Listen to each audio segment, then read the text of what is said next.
Assalamualaikum warahmatullahi wabarakatuh. Kami dari kelompok 1 akan menjelaskan tentang kepemimpinan dan gaya kepemimpinan. Sebelum kita mulai ke materinya, kita berkenalan dulu. Di sini ada saya dengan nama Denny Muhammad Hidayat dengan NIM 101 123 110 044 dan seterusnya.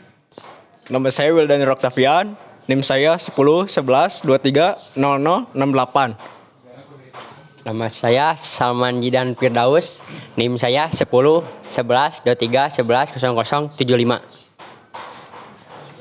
Nama saya Rehan Hendika Permana, NIM saya 10 11 23 11 0043. Nama saya Farel Febrian, NIM saya 10 11 12 00 1215. Nama saya Muhammad Rafi Adika dengan NIM 10 11 23 11 0031. Alasan kami memilih tema ini karena kepemimpinan adalah hal yang sangat penting. Kehidupan kita tidak akan lepas dari kepemimpinan. Baik di tempat kerja, di tempat umum, bahkan di dalam keluarga kita juga terdapat konsep kepemimpinan. Tanpa kepemimpinan tidak akan ada ketertiban. Juga dengan adanya kepemimpinan dapat membuat suatu organisasi mencapai tujuan mereka dengan efisien. Saya akan menjelaskan definisi kepemimpinan menurut George R. Terry yang dikutip dari Sutarto 1998. Kepemimpinan adalah hubungan yang ada dalam diri seseorang atau pemimpin mempengaruhi orang lain untuk bekerja secara sadar dalam hubungan tugas untuk mencapai tujuan yang diinginkan. Lalu, pemimpin pada hakikatnya adalah seseorang yang mempunyai kemampuan untuk mempengaruhi perilaku orang lain di dalam kerjanya dengan menggunakan kekuasaan. Dalam kegiatannya, bahwa pemimpin memiliki kekuasaan untuk mengerahkan dan memenuhi bawahannya sehubungan dengan tugas-tugas yang harus dilaksanakan.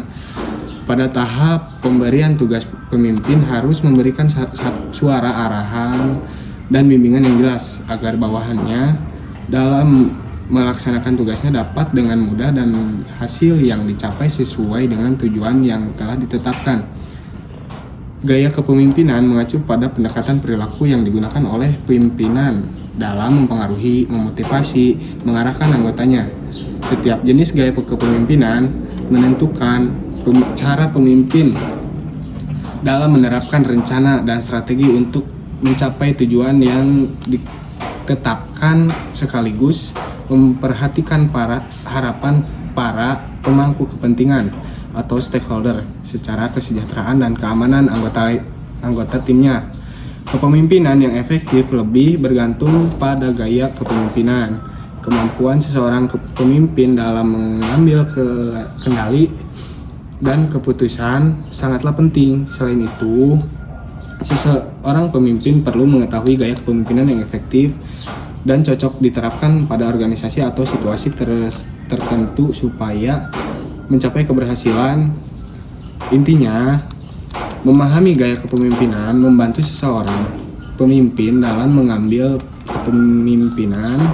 kepemilikan, kontrol dan tanggung jawab terhadap ukuran dan lingkup tugas yang dihadapi. Dalam cara seseorang memimpin ada beberapa cara, di antaranya autokratis. Gaya kepemimpinan autokratis lebih identik dengan kendali penuh dari seorang pemimpin terhadap segala hal terkait pekerjaan.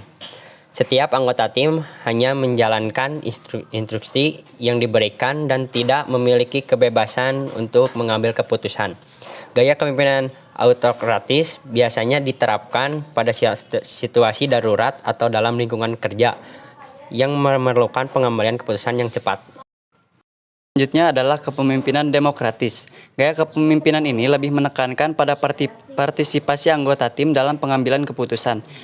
Pemimpin akan meminta pendapat dan saran dari seluruh anggota tim sebelum membuat keputusan. Gaya kepemimpinan demokratis bisa memperkuat keterlibatan antar anggota tim dan mendorong terciptanya lingkungan kerja yang kooperatif dan produktif.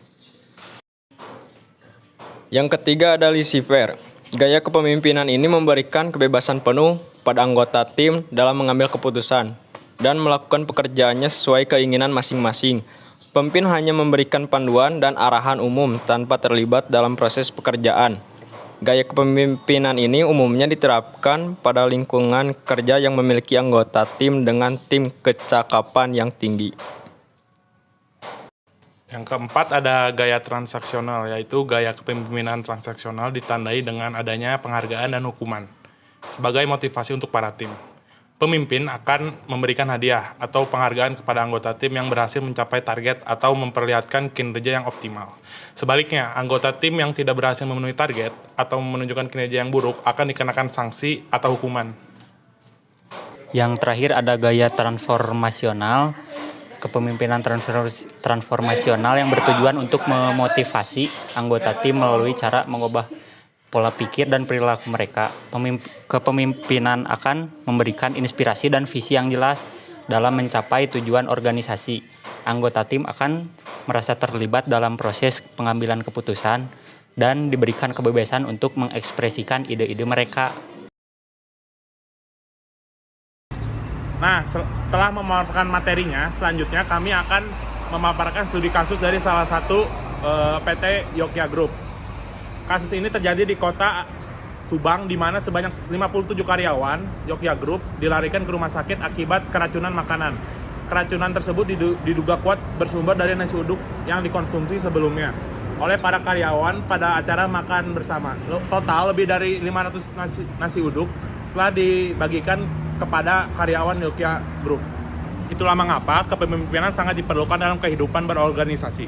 Seorang pemimpin harus mampu mengarahkan, contohnya menegaskan orang yang tepat untuk suatu tugas dalam pembuatan nasi uduk tersebut, serta memantau proses bekerja bawahannya supaya tidak ada kelalaian yang disengaja ataupun tidak disengaja. Seorang pemimpin harus mampu menganalisis potensi masalah, serta mengambil tindakan yang tepat untuk menghindari masalah tersebut.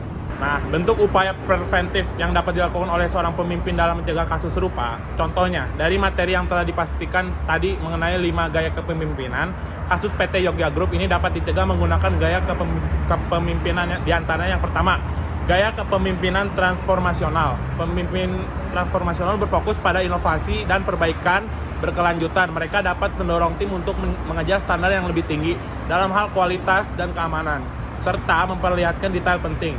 Kemudian yang kedua ada gaya kepemimpinan demokratis atau disebut juga kepemimpinan partisipatif.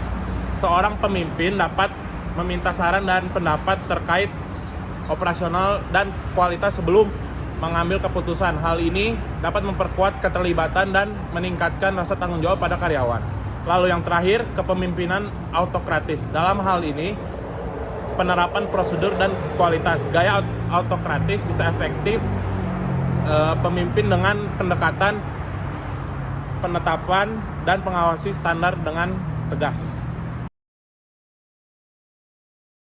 Jadi kesimpulannya, pemimpin adalah seorang yang harus mempunyai kemampuan untuk mempengaruhi perilaku orang lain dalam kerjanya menggunakan kekuasaan. Sedangkan gaya kepemimpinan mengacu pada pendekatan perilaku yang digunakan oleh pemimpin dalam mempengaruhi, memotivasi, dan mengarahkan anggotanya.